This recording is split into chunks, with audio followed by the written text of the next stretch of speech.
I broke one rule in 11 months working night security. Just one. And 8 months later, I lost my job. Officially, it was a restructuring. That's what human resources called it. But on my final day, they handed me a document that mentioned a basement level I wasn't supposed to know existed. The strange thing was, I'd already been there. And if what I found down there was real, and somebody had been lying long before I opened that door.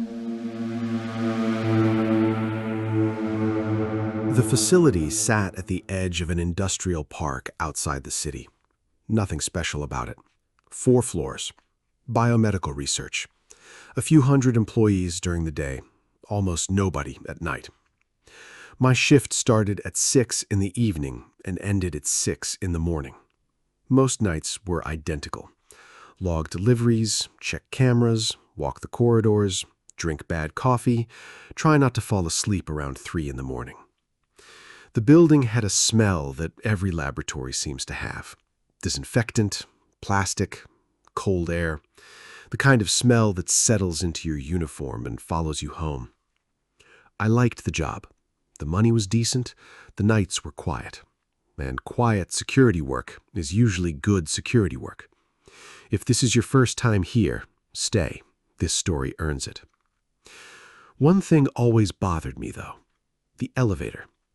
It showed 4 floors, but beneath the ground floor button was an empty slot.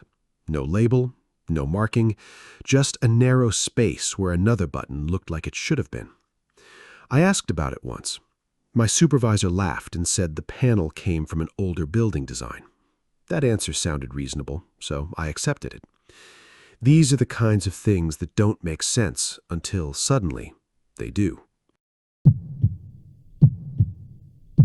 It happened on a Tuesday night in February. I remember because freezing rain was hitting the windows. Around 1 in the morning, I started my routine patrol. Everything looked normal until I reached the maintenance stairwell. The door was open. That shouldn't have been possible. In 11 months, I had never seen it unlocked. For a second, my mouth went dry. Then I saw the explanation. A cleaning cart. One of the custodians must have forgotten to close it properly. False alarm. Nothing unusual. Or at least, that's what I told myself. Then I noticed something else. Cold air. Not normal building air conditioning. Something colder. The kind of cold you feel when opening a commercial freezer.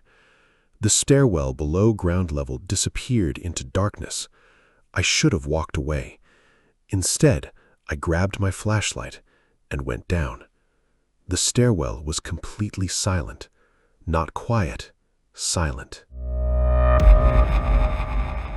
The stairs ended at a metal security door. No signs, no room number, no company logo. Just gray steel. The electronic lock was already open. Behind it was a corridor, long, narrow, brightly lit, and freezing. Later, I checked weather records. The corridor temperature was almost exactly 4 degrees Celsius. I know because every wall thermometer showed the same reading. 4, 4, 4, 4. The hallway stretched farther than it should have. The building wasn't large enough. That was the first thing that felt wrong.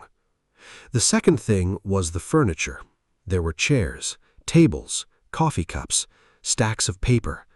Evidence that people spent time there, a lot of time, but every item looked old. Not abandoned, used. There is a difference. The coffee cup on one table still contained liquid. My hands stopped working properly for a second, because the cup was warm. The chair beside it was warm too. Someone had been sitting there recently, very recently. Yet the corridor was empty. The corridor was completely silent.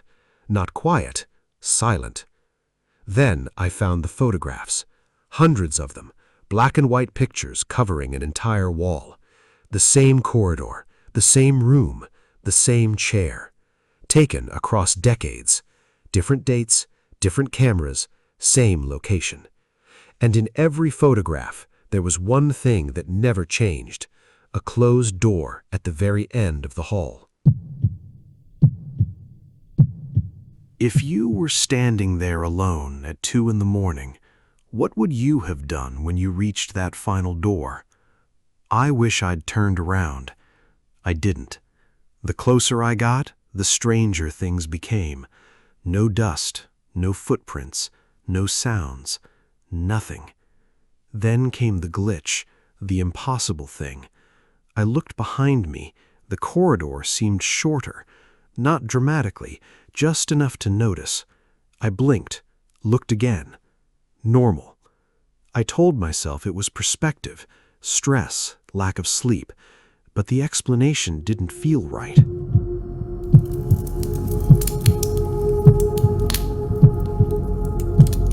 The door wasn't locked. It opened inward, slowly. The room beyond was small, almost empty. One metal chair, one desk, one lamp, and a notebook. That's all. No equipment, no research, no machines. Just a notebook. I picked it up, opened the first page, and saw my name. I stopped breathing for a second. My employee number, my patrol schedule, my start date, everything. Page after page. Observations, times, locations, habits, the way I drank coffee, the route I walked every night, the exact minute I checked each camera. I know how this sounds. I know exactly how this sounds because I spent months trying to explain it. The final entry had been written that same evening, only 6 hours earlier. It contained one sentence. He has noticed the stairwell. Nothing else. I reported everything.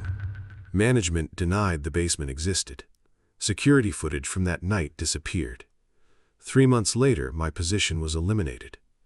8 months later, I received a legal document containing clauses about subterranean infrastructure I had never officially accessed. If you're still here, you already understand why this story bothered me. Subscribe if you want the next file. The strangest part isn't what I saw down there. It's what I found afterward. The facility's original construction records listed the building as having been completed in 2016, but one of the photographs hanging on that basement wall was dated 1987, and the door at the end of the corridor was already there. The question that still keeps me awake is simple. If the basement existed before the building was built, what exactly was built around it?